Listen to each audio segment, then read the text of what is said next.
Oi, muito bem-vindo você que nos acompanha no canal Chanel Pensador. Aqui sempre procuramos apresentar a Bíblia, estudos, extraídos dela de capa a capa para a nossa edificação, para o nosso entendimento. O lema do nosso canal é Pensai nas coisas do alto. E o tema que nós iremos abordar no vídeo de hoje é o seguinte: o Negueb. Esse é o nome de uma região desértica ao sul de Hebrom, a sudoeste do Mar Morto. O Negueb ele é citado na Bíblia desde o livro de Gênesis. Nos livros dos Salmos, por exemplo, também fala muito dessas famosas torrentes. O significado dessa palavra muitas vezes é traduzido como o sul, com o objetivo de fazer referência à sua região geográfica. Porém, no hebraico, no hebraico original, essa palavra significa lugar seco, Negueb, um lugar seco. Bom, o que podemos aprender sobre as torrentes do Negueb? Então, queridos, continue ligado e vamos passear um pouco nesse território na Bíblia Sagrada. O Negueb está hoje localizado no extremo sul da Palestina. Um lugar muito árido, um dos mais baixos da região. O deserto do Negueb é uma grande extensão de terra improdutiva. No entanto, quando a chuva serôdia, que cai abundantemente na região por um longo período de tempo, a água é armazenada nas partes mais altas da região. E quando transbordam, formam as torrentes, que invadem o deserto, trazendo grande inundação e transformando a terra árida em um rio que produz vida.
Quando o rio desaparece pela evaporação, o deserto se transforma em um manancial com as mais belas flores e um verde onde somente no Negueb se pode encontrar.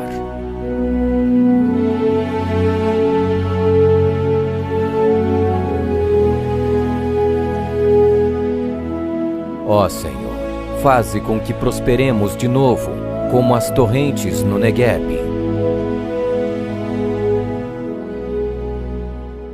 Antes, eu quero te lembrar, se você não se inscreveu ainda em nosso canal, faça sua inscrição e nos acompanhe. Todas as sextas-feiras nós lançamos um tema novo aqui no canal Chanel Pensador, pensando nas coisas do alto.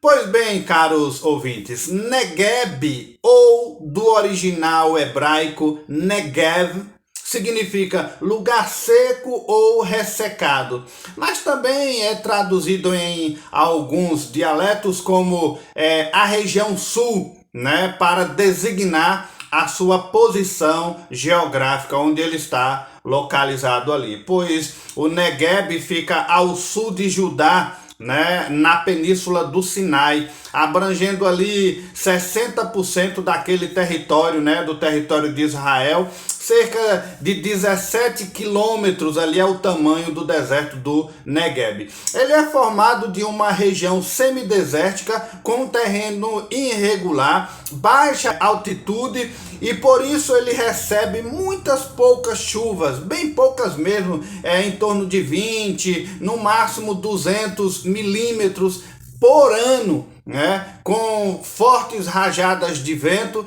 ali se faz naquela região. Mas existe ali também lençóis subterrâneos que permitem a existência de algumas fontes de águas temporárias, né? E alguns outros oásis que existem ali no meio do deserto.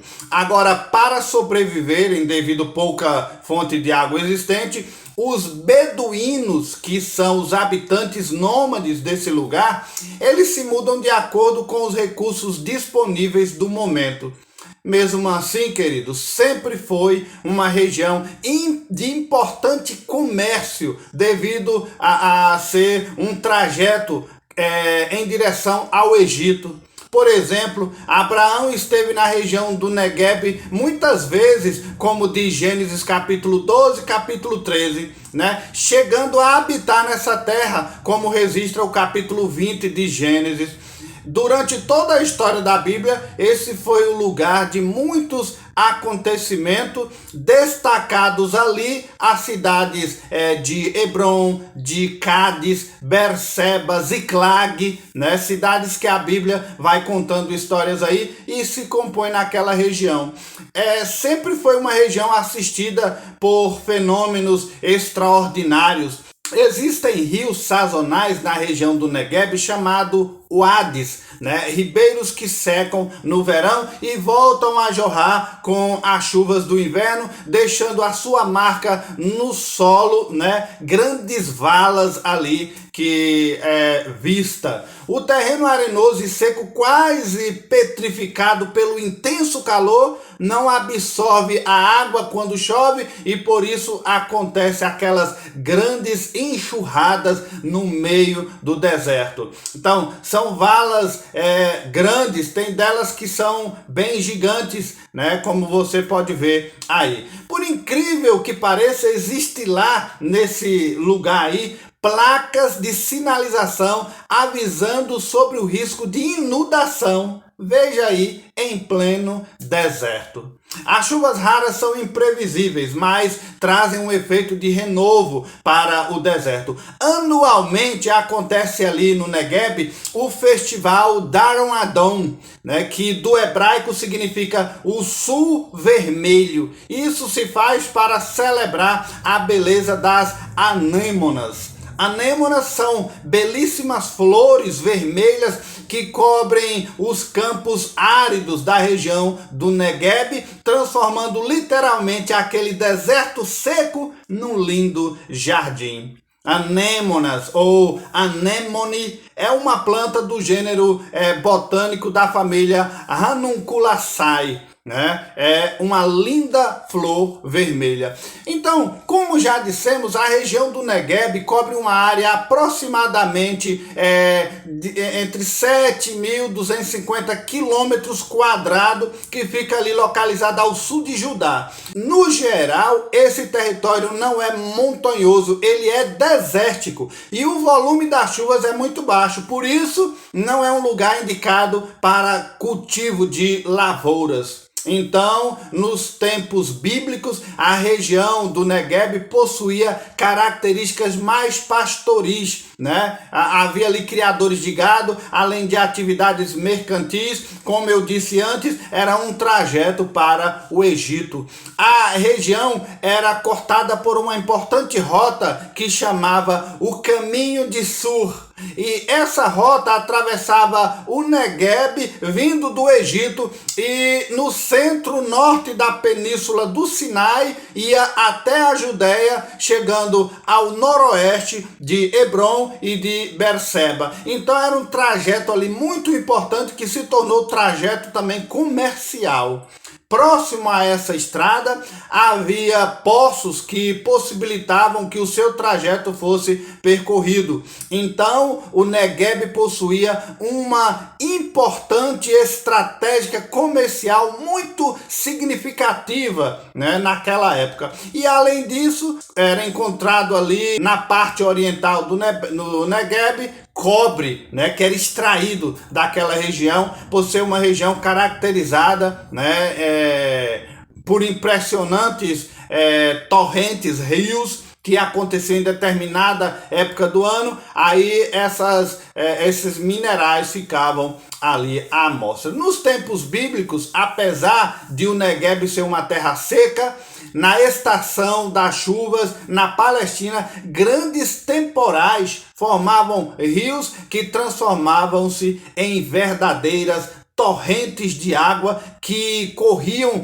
como riachos inundados ali. Algumas vezes essas torrentes podiam ser até perigosas, mas eram muito importantes para a vida das pessoas que habitavam aquela região. E essa região aparece na Bíblia como um destaque durante a jornada de Abraão, né? O escritor do Gênesis, no capítulo 12, diz que Abraão ele saiu de Betel e seguiu para o Negueb, até que depois acabou descendo para o Egito. Se formos para o capítulo 13 de Gênesis, lá registra que mais tarde Abraão novamente retornou através do Negueb e foi para a sua região, né? A parte importante da vida de Abraão ocorreu naquela região, né? Seja como parte de sua jornada para outro destino, ou seja como por um tempo ali a sua residência. Os estudiosos dizem que no tempo de Abraão já haviam muitos assentamentos naquela área, né, no deserto do Negueb. A importante rota que cruzava aquela região certamente foi percorrida por alguns personagens bíblicos muito importantes, que no decorrer da leitura bíblica você vai se familiarizando ali com esses personagens, né, cortando o deserto do Negueb ou fixando morada nele.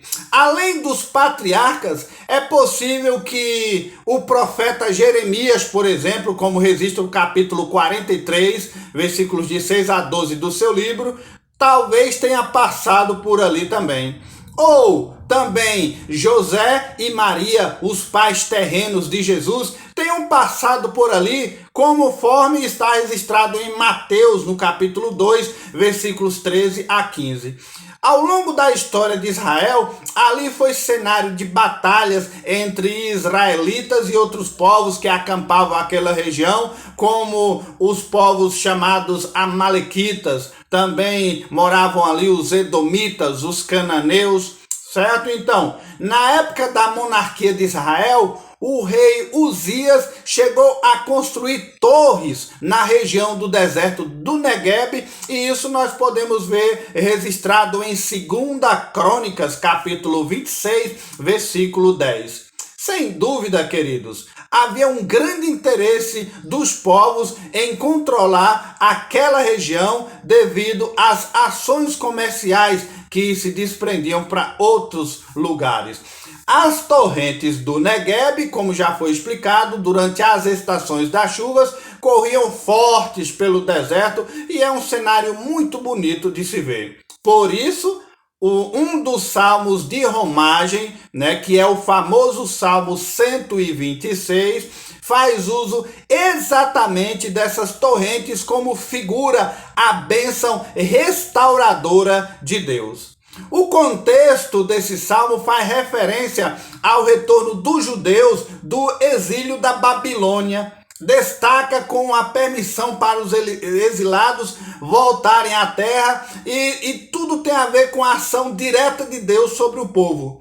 Era Deus restaurando o seu povo novamente. Por isso, o salmista escreve no capítulo 126 do Salmo, no versículo 4, ele escreve assim: restaura, Senhor, a nossa sorte como as torrentes do Neguebe. Então veja, querido, ao fazer referência a essas torrentes, o salmista está falando da expectativa de completa transformação do estado do povo de Israel. E rios correndo em pleno deserto é sempre espetacular, e em especial momento no Neguebe é muito bonito. Hoje, até os dias de hoje, quantos turistas vão lá e fazem filmagens. É muito bonito de se ver quando os rios começam a cortar o deserto. Isso porque ali o salmista está retratando coisas completamente opostas. De um lado, a aridez e a improdutividade, mas do outro lado, a possibilidade de fertilidade e abundância em meio ao deserto. Então, queridos, quando o salmista pediu para que Deus restaurasse a sorte de Israel como as torrentes do Neguebe, ele estava orando para que o Senhor transformasse totalmente a situação dos remanescentes vindo do exílio. Ele estava suplicando que a aridez dos tempos de cativeiro desse lugar a abundante bênçãos de Deus derramada sobre eles. Olha a figuração do Salmo 126 para o povo de Israel. O salmista entendia que somente o favor divino seria capaz de restaurar a Israel. Mas ele não estava falando apenas de uma restauração geográfica. Ele estava falando da restauração da presença de Deus no meio do seu povo. Ele observou que assim que as torrentes do Neguebe traziam vida ao deserto, as bênçãos de Deus haveriam de trazer alegria de vida e remanescentes, para aqueles judeus que tinham se arrependido dos seus pecados. Muito interessante a colocação que o salmista faz no Salmo 126 para a restauração dos exilados que vinham, do povo de Israel. Agora, amados, que lições podemos extrair disso tudo? Que lições podemos trazer para alicerçar nossa fé e entender as bênçãos do povo de Israel naquela época? Primeiro, entendemos que o Neguebe é um deserto, aqui no texto físico e também espiritual. Mas o que é um deserto? O deserto é uma região árida, coberta por um manto de areia e quase absolutamente sem a presença de vida ou água.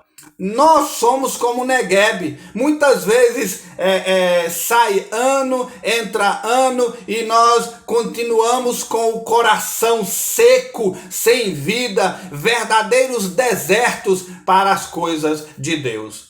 Passamos por dificuldades e parece que nada na vida vai frutificar porque está seco, o meu interior. Exatamente como o deserto, exatamente como o Neguebe, uma terra seca e sem vida. Aí o salmista compara: restaura, Senhor, esse deserto que há em nós. Uma outra lição interessante que poderíamos extrair, do deserto é que o Neguebe também, além de ser um deserto, é uma torrente, é um rio forte. O que é uma torrente? É um curso de água, da montanha que vem de forma rápida e irregular, mas também vem arrasando, levando tudo como uma enxurrada, grande quantidade de água que está surgindo ali. Na Palestina, as chuvas caem no período que vai do mês de outubro até o mês de abril, sendo que na segunda fase da estação caem chuvas torrenciais ou chuvas serródias, como está mencionado na Bíblia dessa forma. Então ocorre algo muito especial com o Negueb. Ele se transforma num grande e violento rio que sai arrancando tudo da sua frente, limpando tudo que há na sua frente. É nesse momento que precisamos ser como ele. Pois a palavra diz no Evangelho de João, no capítulo 7, versículo 38, quem crê em mim, como diz as Escrituras, do seu interior fluirão rios de água viva. Esse é o momento crucial daquela região, quando ele permite que as águas que descem pelas montanhas de Judá invadam o seu território, levando tudo o que há pela frente, limpando e abrindo acesso para ele avançar. Quando tudo estiver seco, precisamos ser como um Negueb e deixar as águas de Deus fluírem do nosso interior, arrancando, levando tudo aquilo que é imprestável, que impede de adorar a Deus, restaurando o interior desse deserto humano. Há uma terceira lição que o Negueb pode nos trazer também, queridos. O Negueb, além de ser um deserto super seco, ele se transforma numa torrente de água violenta e ele também se transforma em um lindo e belo jardim. Com estas chuvas caindo da Palestina e as águas gradativamente vinham escorrendo pelos montes, invadindo a região do deserto, então o deserto é regado. E com o passar dos dias, as águas vão baixando e as águas abundantes formam alguns pequenos riachos que vão correndo ali pela terra seca. E o Negueb é um lugar que, ao mesmo tempo que era tão feio, seco, árido, se torna como um lindo jardim. Os campos tornam-se lindos, úmidos, floridos, coberto pelo verde e o vermelho, das flores que já falamos no início. A vida do lugar é restaurada, os animais retornam, a paisagem do ambiente torna-se um lindo jardim. O Negueb se tornou um lugar bonito. Eu e você devemos ser como jardins para o Senhor Deus. Que nesses dias venha sobre nossa vida a unção da restauração que gera beleza espiritual, o perfume das flores, o perfume da rosa de Saron sobre nós. Você vai gerar a restauração e nada mais será igual. E é isso que o salmista nos ensina quando ele diz: Senhor, restaura a nossa sorte como tu restauraste as torrentes do Negueb. Queridos, quando Davi escreveu esse salmo, era um período pós-cativeiro. No versículos 1 a 3, Davi olha para o passado com gratidão ao relembrar a libertação realizada por Deus. Agora, nos versículos 4 em diante, aí ele olha já para o presente, com oração, reconhecendo a necessidade da restauração naquele momento. Aí ele continua, versículos 5 e 6, ele olha para o futuro com esperança, convicto de que toda semeadura, ainda em lágrimas, desembocará em colheita feliz e abundante. Destacamos aqui apenas a perspectiva presente, onde o clamor por restauração é um apelo veemente de alguém que olha para o melhor do passado com a medida mínima do que fará no presente e no futuro. É isso que o salmista expõe em todo o Salmo 126. Além de aprendermos essas lições com o deserto do Negueb, Davi ainda traz outras grandes, maravilhosas reflexões dentro desse salmo. Primeira reflexão que Davi nos ensina é que os livramentos no passado não garantem sucesso no presente. Ao olhar para o passado, o salmista viu o livramento de Deus. Isso foi algo maior que o povo podia imaginar. Trouxe alegria, impacto entre as nações. Essa libertação do cativeiro produziu neles profundo reconhecimento, grande alegria. Tudo tudo isso ele pôde observar e viver. Porém, agora estão áridos como um deserto, retornaram para a terra prometida, mas não estavam desfrutando ainda de uma vida abundante. Né? Eles precisavam de um recomeço. Estavam em Jerusalém, mas não estavam completamente na face do rei. As ataduras da servidão foram quebradas, mas eles estavam ainda desfrutando de uma vida que não era abundante, que não era totalmente libertadora. Isso prova que as vitórias do passado não garantem êxito no presente, ainda vai faltar alguma coisa. Então, querido, todo dia é dia de andarmos com Deus e sermos vencedores em novas batalhas, porque as batalhas do passado não vai nos trazer vitórias no presente, são outras batalhas e devemos conquistar outras vitórias. Davi nos ensina isso. Davi também nos ensina, em segundo lugar, que a sequidão do presente deve gerar clamor a Deus e não desânimo. Né? Não é porque eu estou diante do deserto que eu vou esmurecer, eu vou praguejar, eu vou fraquejar, eu vou resmungar. O salmista, ele orou dizendo: Senhor, restaura a nossa sorte. Isso nos ensina que devemos enfrentar a batalha da crise não com murmuração, mas com oração, com exercício da fé. Se Deus se apiedar de nós, o nosso deserto pode ser regado, pode crescer, pode florir, pode produzir. Se Ele se agradar de nós, os nossos vales áridos se encherão de trigo e os nossos desertos secos transbordarão de vinho. É isso que a promessa nos diz. Crise deixa de ser sentença de morte e passa a ser território da busca da face, da presença do Eterno.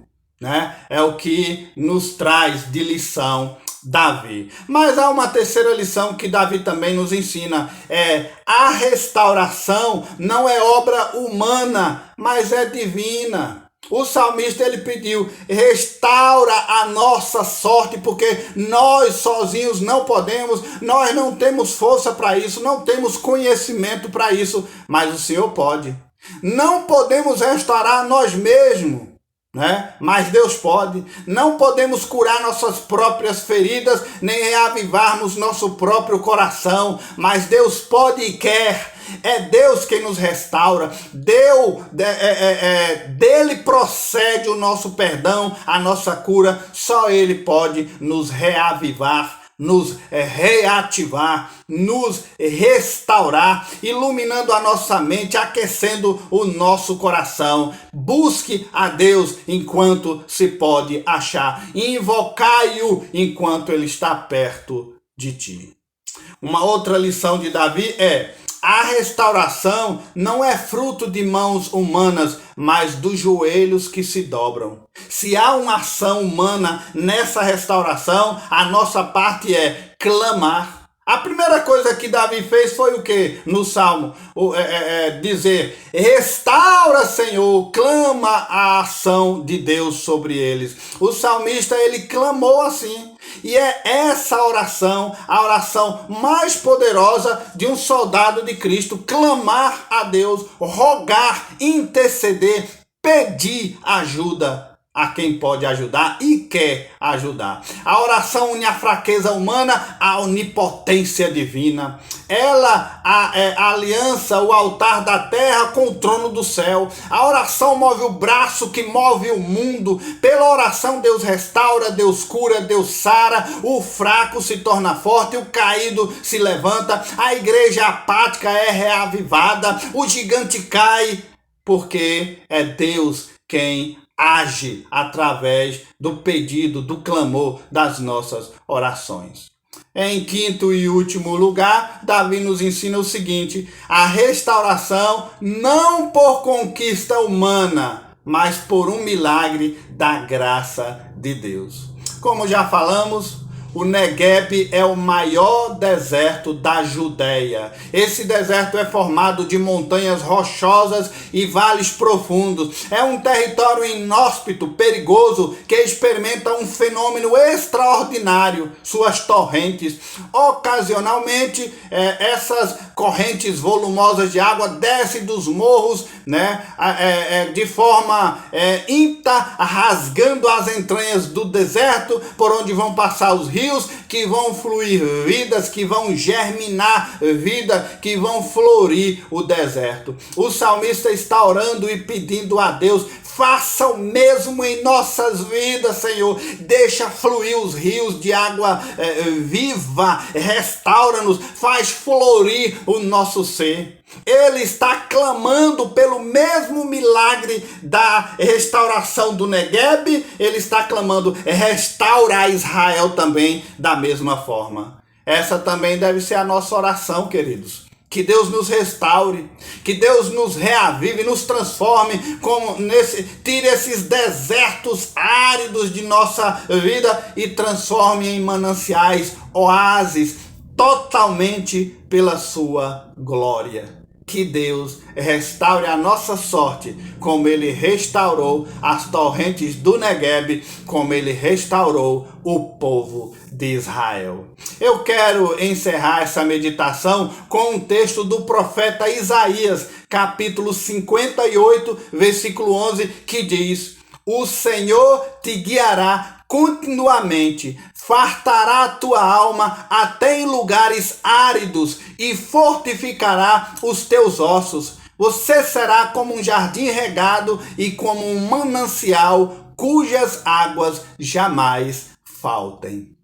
Que Deus restaure o nosso deserto, em nome de Jesus. Que Deus te abençoe.